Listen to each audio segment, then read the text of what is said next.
Magandang araw po at magandang gabi sa mga nakakapanood sa gabi at sa lahat po ng naabot ng video nito. Welcome po dito sa AMP o Our Mix Videos. Ngayon po may video tayo, no? Tingnan natin at silipin kung ano ang nangyayari sa China, no? May video po tayo mula kay Extreme TV.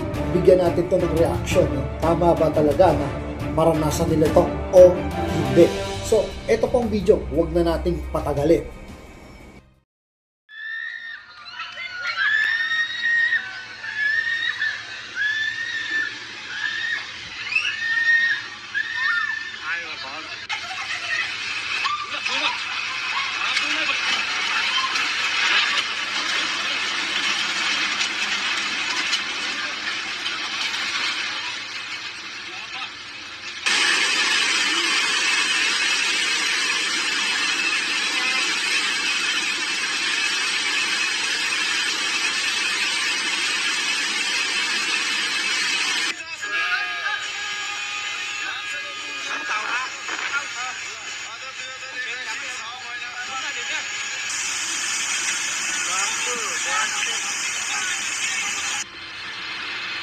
Grabe po, no?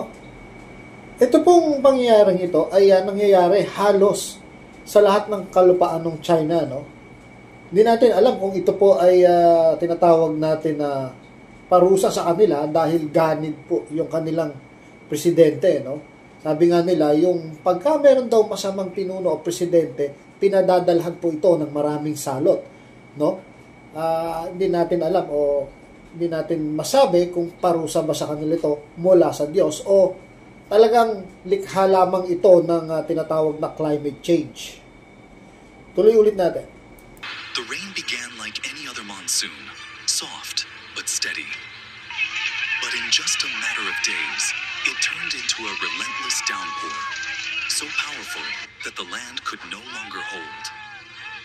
From the high mountains to the low valleys of southern China, the water poured without pause, triggering a twin disaster: catastrophic floods and deadly landslides.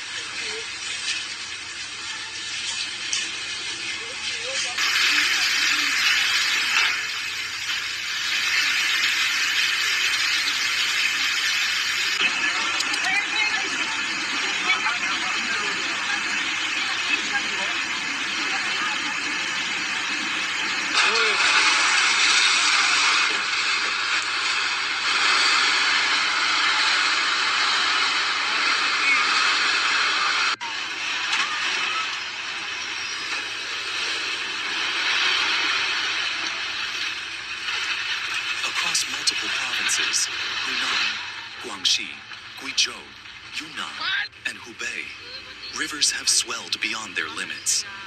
Over 27 major rivers have risen past official warning levels, some by as much as 3.7 meters. The land, saturated and weakened, has begun to collapse.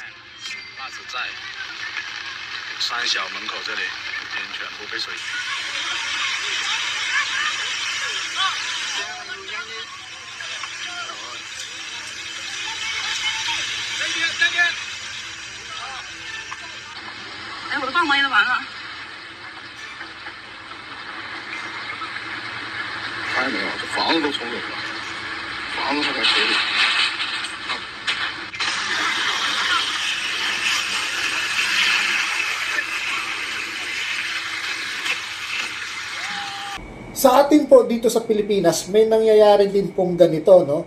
Pero compare po sa China, mas malala po sa kanila, no? At halos nararanasan ito sa buong bansa nila, no? At hindi natin masabi kung ito ay karma dahil sa pag-aangkin ng gobyerno nila sa mga lupain na hindi naman talaga sa kanila. Kasama na po dito yung ginagawa nila sa Pilipinas, no? Sa West Philippine Sea. Kasi meron din po silang mga ganitong kasong pang-aagaw sa ibang bansa, no? Maging po sa India.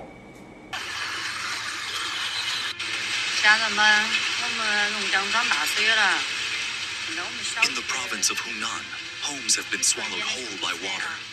Streets have turned into rivers.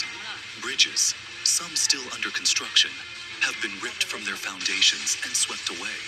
But worse still is what's happening in the mountains.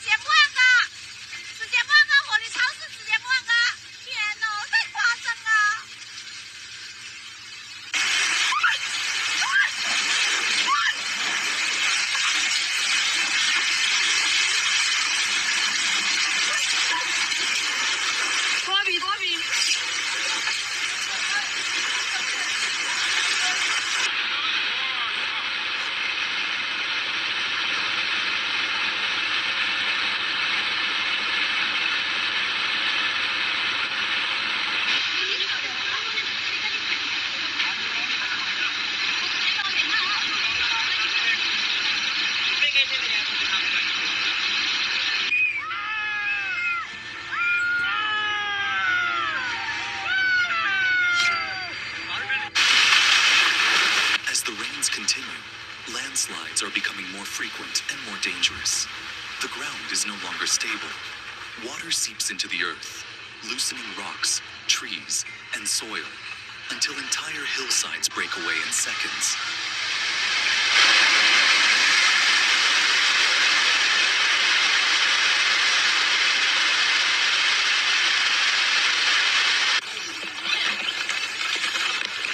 Tunay hong nakakatakot yung mga ganitong kaganapan at kawawa ho ang mga taong walang kamalay-malay na naapektuhan po ng mga ganito. Kaya dapat po ay palagi po tayong mananalangin at huwag sanang mangyari sa atin ito. No? Hindi natin alam kung bakit nangyayari ito sa China, dahil ba sa karma sa kanila to o ganti ng kalikasan. Kasi minsan sinisira nila maging ang sarili nilang kalikasan. Dito na lang sa West Philippine Sea, marami po silang sinira dyan, ano? At nare-report naman po yan, no? Yung mga giant clams nga po talagang hinahakot nilang lahat eh. Kung abusuhin nila ang kalikasan ay talagang sobrang pang-aabuso.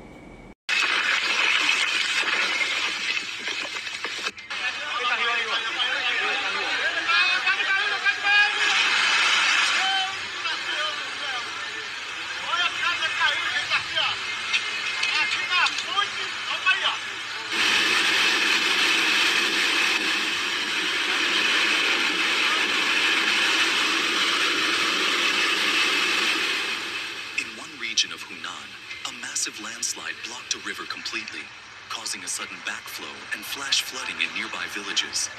In another case, a residential balcony collapsed under the weight of continuous rainfall. 2 adults seated underneath were crushed and severely injured.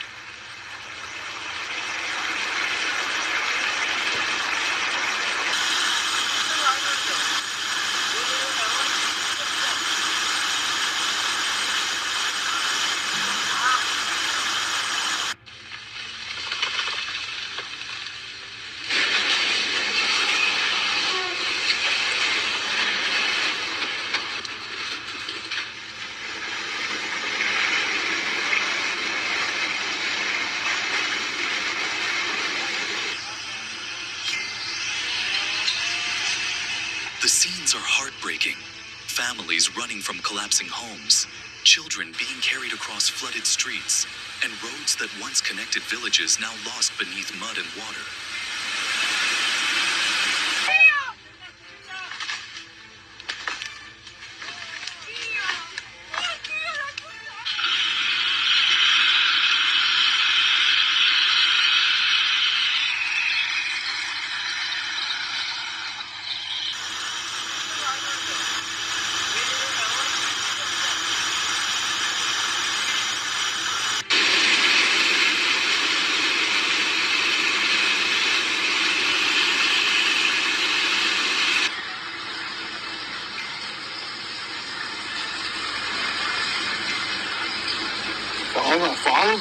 Over 400,000 people have already been affected.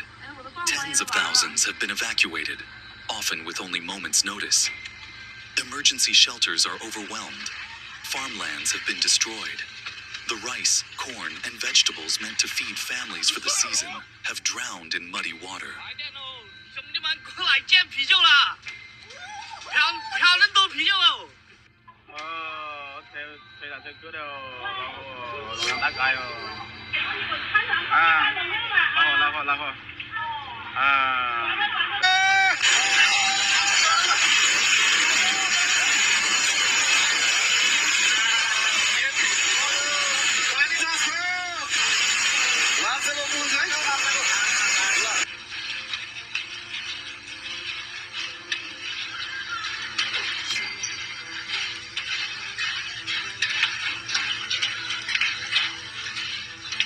Landslides have also blocked major roads, delaying rescue operations.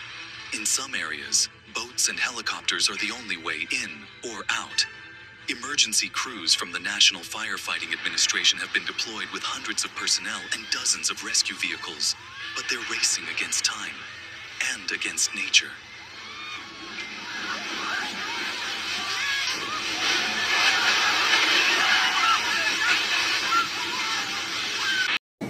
Grabe, ano? Kawawa po yung mamamayan sa ibang bansa o sa atin, mapa sa atin man, kung yung isang leader natin ay masama. Kasi nga sabi nila, pinapadalan daw ng mga salot kung may mga masasamang presidente. No? Ngayon po, yung video ibang nakita natin dito, parang napanood ko na noon, base sa aking reaction. No? Di tayo sigurado kung ito ay mga bagong video na kinompile ni Extreme TV or yung iba dati na. No? So, ang mahalaga dito, nakita natin na itong mga naganap na to ay sa loob po ng bansa ng China. No? Nakakaawa nga po yung kanilang mamamayan kung meron silang masamang presidente. No? Kung ito ba talaga ay ganti ng kalikasan. So, sabi nga sa Biblia, mahalin natin ang ating kaaway. No? Ipagdasal natin sila. No? Kasi ang tunay pong kaaway natin ay yung mga espiritu na hindi nakikita. No? Mga espiritong hindi nakikita ng mata. Ginagamit po ng espiritong ito yung puso ng tao. At yung puso ng tao na yun ay unti-unting sumasama at nagiging ganid. Ito po yung nangyayari sa kanilang presidente. Imbis na magkaroon sila ng budget para sa mga ganitong yung catastrophe nila na nararanasan, inilalagak nila sa mga pandigma. No? Kaya pati Pilipinas tuloy, nahahati yung budget. Bumibili tayo ng mga kagamitang pandigma. No? Na dapat doon na lang sa mga ospital, sa edukasyon, ilaga. No? Sa mga infrastruktura, nahahati po yun. Binibili po natin ng mga pandigma kasi kailangan din po natin para protektahan yung ating bansa. Kung wala sana itong mga leader ng China, ng mga ganid, So, ipanalangin natin, manalangin tayo na hipuin ng Panginoong Diyos yung puso ng kanilang mga leader para humupa po yung tensyon. Yun lang po ang ating magagawa bilang ang mga simpleng mamamayan. So, hanggang dito na lang po at maraming salamat po. Ito po ang Avoy Mix Videos.